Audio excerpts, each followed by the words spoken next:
네, 여러분 안녕하셨습니까? 고 교수입니다. 오늘은 모료에 대해서 좀 얘기를 해보겠습니다.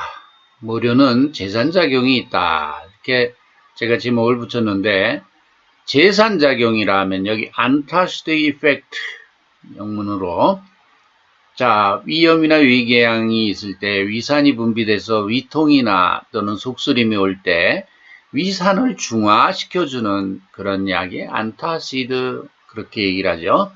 자, 그래서 이런 안타시드 이펙트 그러면 재산작용이라는 말로 소개할 수 있어요. 한방약에서는 이 모료가 원래는 안신약, 정신을 안정시키는 약으로 분류를 하고 있지만 두 번째 연능으로 이런 재산작용도 중요한 역할을 한다. 이렇게 말씀드릴 수가 있겠습니다. 자, 기원을 한번 보죠. 굴, 그러면 우리가, 해산물로서 굴을 우리가 식품으로 즐겨 먹습니다. 동양인, 서양인 다 좋아하는 그런, 고급 식품이 되겠습니다. 요새는 뭐 양식을 해가지고 많이 공급이 되고 있죠. 굴, 짬뽕, 또는 그죠? 굴을 넣은, 그렇죠? 솥밥, 그죠? 제가 좋아합니다. 굴 되게 좋아하고, 굴이 들어간 순두부. 순두부집에 가도 저는 굴 순두부를 주로 선택을 해왔죠. 좋아하는 식품입니다. 그런데 이 굴의 폐각, 껍데기 부분, 그것을, 그 껍질 부분을 우리가 모료라고 합니다. 모료. 자, 그래서 이 굴은 오스트리아 기가스라고 하는데 오스트리아 기가스 학명입니다. 오스트리아라는 말은 라틴어로 굴을 의미한다. 그래서 그랬고 기가스라는 말은 크다는 말입니다. 그러니까 이 굴은 좀 크기가 큰 그런 종류, 큰 굴 이런 의미를 가지고 있다. 것이고 다음에 대련만 모료라고 그랬는데 이 대련이라고 하는 것은 여러분들 우리 한반도 위에 만주에 요동반도라고 있죠. 과거에는 이제 고구려의 영토였던 요동성이 있던 곳이죠. 고구려가 패망할 때 그 마지막 요동성 성주에 대한 그런 제가 영화 정말 텔레비 드라마에서도 한번 봤던 것 같습니다. 요동성 성주 고사계 장군 뭐 이렇게 대사가 기억나기도 합니다. 고구려의 군왕은 고시였고 또 거기 요동성 성주도 고시성을 가진 고사계 장군이라고 또 기억이 나는 것 같습니다. 이 대련만 그 대련 요동반도 끝에 대련이라는 도시가 있는데 이 대련에 저도 가봤습니다. 가보니까 고구려의 마지막 성이었던 비사성이 거기에 오른쪽으로는 발해만, 왼쪽으로는 서해를 탁 내려다보는 곳에 비사성이 있었습니다. 비사성에 제가 올라서 과거의 이 고구려의 그 영광을 한번 생각해 보기도 하고요. 거기에 고구려 비사성에 과거에 있었던 그 우물터가 아직도 남아있고 거기에는 또 빨간 모란 꽃이 피어 있었는데 모란은 또 중국인들이 생각하는 국화, 그쵸? 뭐 이렇게 생각하는 꽃이고 제가 많은 회한이 몰려왔던 그런 기억이 납니다. 이 대련이라고 하는 것은 우리말로 대련인데 중국인들은 이것을 달리안이라고 발음합니다. 그래서 여기 보면 달리안넨시스 중국어가 여기 기본이 돼 중국어 발음이 종명으로 된 것이다. 그래서 대련만이라는 의미를 가지고 있는데 대련 앞바다만을 의미하겠죠. 거기에 굴이 많이 거기서 나는 굴을 여기 보면 대련만 모려 이렇게 소개를 했고요. 그 다음에 근강모료라고 하는 것이 있는데 리볼라리스라고 하는 종명이 있는데요. 그것은 개울을 의미한다 그럽니다. 천보다는 좀 작은 걸 개울이라고 얘기하죠. 뭐 천 중에 하나죠. 그죠? 강보다 작은, 그죠? 개울. 동네 개울 있잖아요. 동네 개울가에서 우리 미역 감고 그랬어요. 1960년대, 70년대 뭐 우리나라 집마다 그 샤워 시설이 다 갖춰지지 않을 때 참 어려운 시기를 우리가 어릴 때 살았습니다. 개울가에 가서 개울에 가서 미역 감고 여름에 더울 때 말이죠. 시원하게 미역 감았던 기억이 나는데, 자, 이 개울을 의미하는 거니까 이 개울에서 나는 그런 굴 종류가 민어굴이라고 하는 것이 되겠네요. 근강모료, 민어굴 이렇게 얘기를 했습니다. 그래서 이런 것들의 껍질을 약으로 쓰는 걸 모료라고 한다. 한방연홍을 한번 보면은요, 짠맛이 나겠군요. 바다에서 나는 거니까 짠맛이 나고요. 산미가 있다. 까끌까끌하다 또는 뭐 떨떠름하다 이런 의미를 가지고 있는데, 짠맛은 한방의학에서 이 짠맛은 말이죠. 신장으로 귀경한다.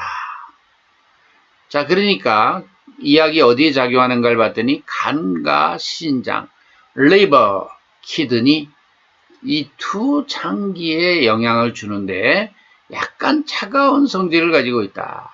그러면 열이 있는 것을 다스릴 수 있겠구나 하는 걸 알 수가 있는데요.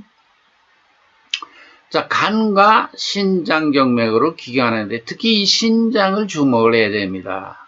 우리 몸은 내가 뭐 여기 칠판이 없지만 우리 몸은 말이죠.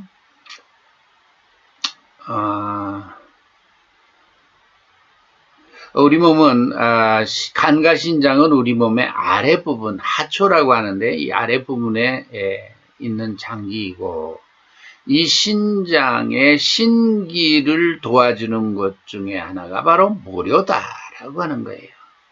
이 신기가 충실해야 이것이 음액이 상초로 공급이 되어서 심장이 망동하지 않거든요. 신장에서 음액을 잘 생산을 해가지고 이것을 상초, 심장, 폐장이 있는 상초로 공급을 해줘서 상초의 양기가 망동하지 않는 것이죠. 즉, 이 신장과 간장에 있는 음기가 충실해야만 또는 음액이 충실해야만 화가 위로 망동하지 않아서 정신이 불안하거나 이런 증상이 오지를 않습니다. 그것을 수가, 음액이 수승화강, 수가 올라가야 화가 밑으로 내려간다. 수승화강한다. 또는 수와 화가 수하기재한다. 라는 한의학적 용어를 쓰죠. 그래서 이 모료는 신장의 기를 충실하게 해 줌으로써 화가 망동하지 않도록 한다. 심장의 화가 망동하지 않도록 한다. 라고 설명할 수 있는 겁니다. 아시겠죠? 제가 말씀드리는 것은 한의학적 개념에서의 모료의 그 귀경, 신장으로 귀경하는 것을 이렇게 설명할 수가 있겠죠. 왜 신장으로 이 귀경하는 약이 신경을 안정시킬까 하는 것이죠. 제가 설명한 것이 좀 납득이 됐나요? 이해가 됐나요? 그렇게 이해를 해주시면 좋겠습니다. 자, 그래서 이 모료는 진경안신작용이 있더라. 경련을 진정시키고 정신을 안정시켜주는 작용이 있더라. 그래서 이 모료가 들어간 처방들을 보면 뭐 시오가 연골모료, 계지가 연골모료 이럴 때 이런 처방들을 보면 다 신경 안정 효과가 있습니다. 제가 이 모료는 안신제, 안신약으로 분류한다라는 말씀을 제가 서두에 말씀을 드렸죠. 자, 그 다음에 평간잠양이라 그랬는데 이것은 간경에 들어가서 약간 차가운 성질에 있어서 간열을 내린다 그랬어요. 간의 열을 내려주는 간양, 그죠? 양, 열기라고 볼 수도 있고 간의 양, 연기를 그죠? 잠재워주는 그런 약이다. 그럼 간의 열은 어떨 때 간에 열이 나냐 하면 이게 노여운 감정이 있을 때 그래. 노엽다라는 게 뭡니까? 노여워. 그냥 노여워 죽겠어. 화가 나. 그것 때문에. 노엽다는 말을 우리가 쉽게 아유 왜 어머니는 나만 며느리 입장에서 생각하면 왜 시어머니는 왜 나만 보면 왜 우리 친정엄마를 타박하고 그러는지 모르겠어. 그렇지 않아도 불쌍해 죽겠는데 이렇게 해서 고부 갈등이 일어난다 그러죠. 그러니까 이걸 노여운 감정이라 그래. 그런 거를 노여운 감정. 노여워 죽겠다. 그렇죠. 이게 계속 반복되면 나중에 그 노여운 감정이 막 그냥 이 간의 열이 말이죠. 위로 막 상승동하면서 간풍, 간의 뜨거운 열이 상승동하면서 뇌혈관 치면 그걸 중풍 맞았다. 그럽니다. 그러니까 이 편간자명한다는 말은 근본적으로 중풍으로 가는 것을 막아주는 우리가 노여운 감정에 의해서 스트레스를 많이 받는 사람들한테도 이 모료가 좋겠구나 하는 것을 알 수가 있습니다. 이 간에 열사가 동하면 어떻게 된다 그랬어요? 심장을 압박해가지고 막 심장이 답답하고 조여오고 막 머리가 아프고 어지럽고 이런 증상이 오거든요. 자, 이런 화병으로 인한 증상들도 모료가 좀 도움을 줄 수 있겠구나. 그로 인해서 간의 열이 상승함으로써 심장을 압박하면서 심장이 우리 영혼이 심장에 있다 그러면 영혼이 불안해지고 그렇죠? 영혼이 혼이 불안해지는 거예요. 이럴 때 이것을 다스려 줄 수 있겠구나. 자, 정신신경 안정하고 이것은 연결되는 그런 그죠? 효능일 수 있어요. 간의 열이 상염해서 심장을 압박해서 이것이 정신이 불안할 때 이것을 가라앉혀 줄 수 있겠구나. 합병에도 사용할 수 있겠구나. 이런 것을 알 수가 있고요. 또 하나는 수렴고삽이다 그랬는데 여기 이 짠맛과 이 산미가 있다 그랬죠. 떫은 맛이라고 볼 수도 있는데 수렴성이라고 하는 것은 수렴이라고 하는 건 뭐야? 수렴한다. 응축된다. 모여든다. 수렴한다 그러죠. 어떤 뜻으로 수렴한다. 모은다 하는 건데 우리 몸에서 빠져나가는 진액이나 무슨 액체 이런 것을 수렴하는 작용이 있는 거죠. 그걸 붙들어주는 보듬는다. 그렇죠? 우리 몸에서 나가는 걸 보듬는 작용이 있다. 수렴 고삽성이 있다. 그런 거죠. 그걸 우리 몸에서 나가는 땀이 나가는 거를 보듬는 것도 수렴 고삽이고 또 우리 몸에서 그냥 설사를 해서 막 빠져나가는 물도 그 수렴해 주는 거, 설사를 먹게 하는 것도 수렴 고삽성입니다. 이해하셨나요? 주로 땀이 줄줄줄줄 빠져나가는 거 붙드는 것도 수렴 고삽. 설사를 막 계속해가지고 우리 몸에 체액이 빠져나가는 걸 붙들어 주는 것도 수렴 고삽. 이런 산미가 있는 것은 그와 같은 것을 그저 붙들어준다. 설사가 막 나가는 것도 붙들어줄 수 있는 떨떠름한 맛이 그것을 붙들어주는 맛이 있다. 연견산결이라고 하는 것은 굳은 것을 부드럽게 해주고 굳은 것을 부드럽게 해주고 굳은 것을 부드럽게 해주고 맺힌 것을 분산시켜준다 하는 겁니다. 자, 굳은 것이라고 하는 것은 우리 몸에 어떤 종기가 생기거나 뭐 이렇게 단단하게 맞춰 있는 것, 그렇죠? 장내에 있는 변이 단단하게 맞히는 것, 이런 것도 다 굳은 것이죠. 굳은 것은 다 우리 몸에 있는 굳은 것을 전부 부드럽게 해준다. 그런 효능이 있더라. 그렇게 소개를 하고 있습니다.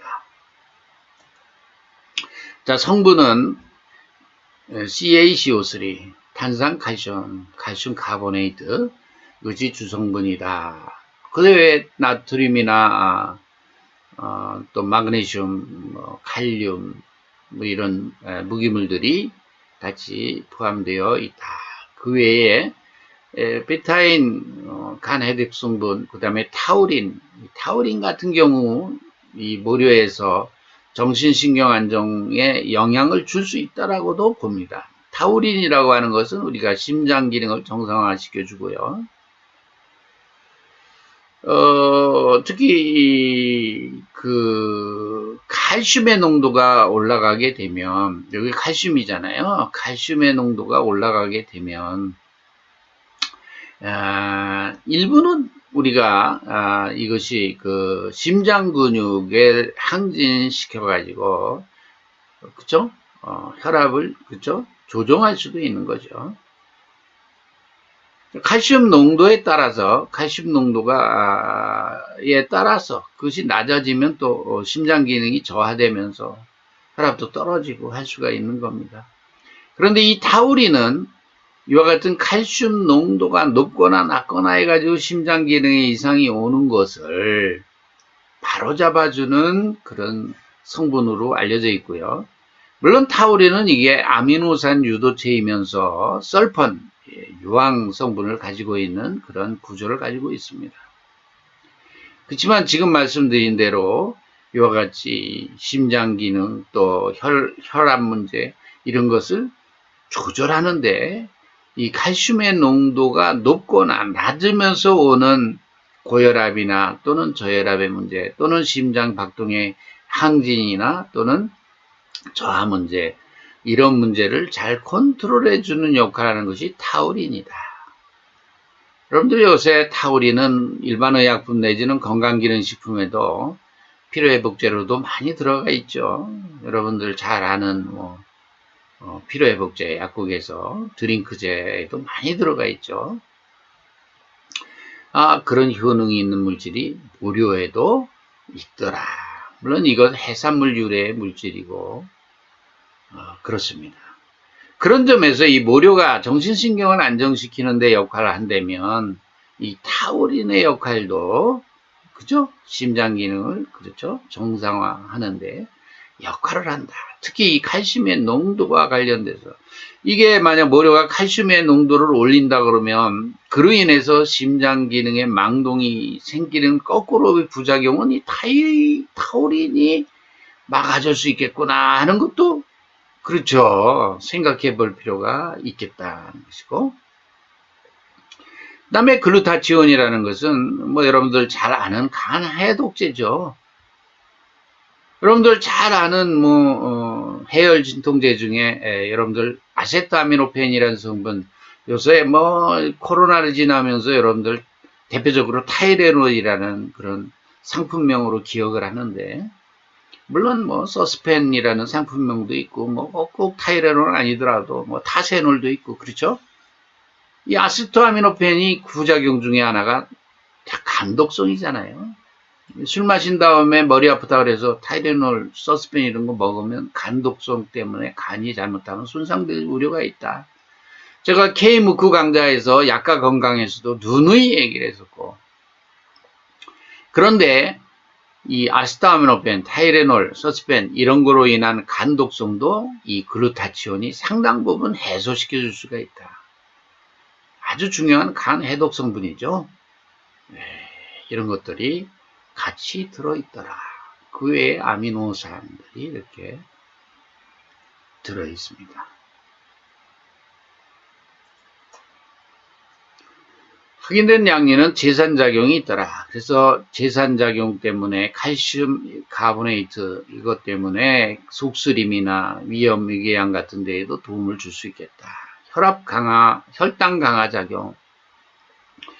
이것은 우리가 한방 효능에서 표현은 안 되어 있지만 혈당도 좀 내리는 작용이 있더라.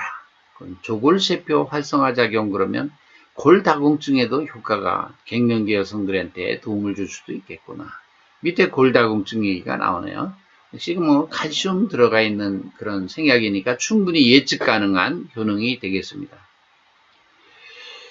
우리가 그 외에 이 모료가 가지고 있는 그런 정신신경 안정은 그럼 또 어떻게 해석을 해야 되는가를 고민해 보면, 이 칼슘 이온 농도가 높게 되면은 우리 뇌의 대뇌 변연계 편도체에 과항진을 낮추게 해줘 가지고 불안장애나 공황장애를 개선할 수 있다라고 또 양리학에서는 소개를 합니다. 이 칼슘 이온 농도가 올라가면 이와 같은 불안장애나 공황장애를 개선할 수도 있다. 물론 칼슘 이온이 올라갈 때, 칼슘 농도가 올라갈 때 아까 말한 대로 심장 박동이 항진이 될 수도 있고, 이런 수축력이 증대될 수도 있고, 심장 기능이 저하된 걸 증대시켜 주기도 하고, 이런 경우는 아까 말한 대로 또 타우린이나 이런 모료에 들어가 있는 성분이 그걸 조종할 수도 있다라고 제가 설명은 드렸죠. 뭐 그렇게 설명할 수도 있다는 거죠. 그러나 이 칼슘 이온이 많이 들어있는 모료는 뇌의 편도체의 과항진을, 그죠? 낮춰줘 가지고 불안장애나 공황장애를 개선한다라고 판단이 될 수 있다. 이 칼슘이 대래 저하가 되면은 이제 이런 불안장애나 대래 거꾸로 우울감이나 멜라토닌 분비 저하로 인해서 불면이 오거나 세로토닌 분비가 저하돼서 우울감이 오거나 불안장애가 올 수가 있는데, 이 칼슘이 많이 들어가 있는 이 모료는 이런 부분을 해소시키어 줄 수 있기 때문에 이것을 신경 안정제, 그렇죠? 안신제로 분류한 것이 아닌가, 이렇게 저는 설명을 드릴 수가 있겠습니다. 자, 개지가 연골 모료탕이라는 처방이 소개가 되는데, 개지탕에 연골 모료, 뭐 개지 작약에 그 다음에 연골 모료가 들어갔군요. 보면은 이것은 우리가 평보음양 이렇게 소개를 했고요. 음양 실조로 인해서 오는 여성들의 몽교, 남성의 유정, 그 다음에 어지러움, 소복, 아랫배 통증, 그 다음에 땀이 나는 증상, 이런 것들을 같이 해소한다라고 소개했고, 하초 호환증으로 오는 유정이나 유뇨 이런데 효과적이다. 유뇨라고 하는 것은 우리가 잠잘 때 오줌을 싼 거, 그런 것도 유뇨고요. 소변을 흘리는 거잖아요. 유정은 정액을 흘리는 건데, 이런 경우에 우리 몸에서 빠져나가는 물, 소변도, 정액도 우리 몸에서 빠져나가잖아요. 그거를 보듬어 주는 작용이 모료가 있다란 말을 제가 모료 강의하면서 얘기를 했죠. 그걸 수렴고삽이라는 한방 효능으로 얘기했잖아요. 우리 몸에서 빠져나가는 걸 수렴고삽, 붙들어준다, 보듬어준다 그랬는데, 정액이 빠져나가는 걸 보듬어줘. 물론 이런 정액이 빠져나간다 그러면은 이것은 하초의 양기가 부족한 남성들한테 있을 수 있는 증상들인데, 그런 걸 보듬어 주기도 하고요. 정신신경 안정작용 같이 있더라. 그죠?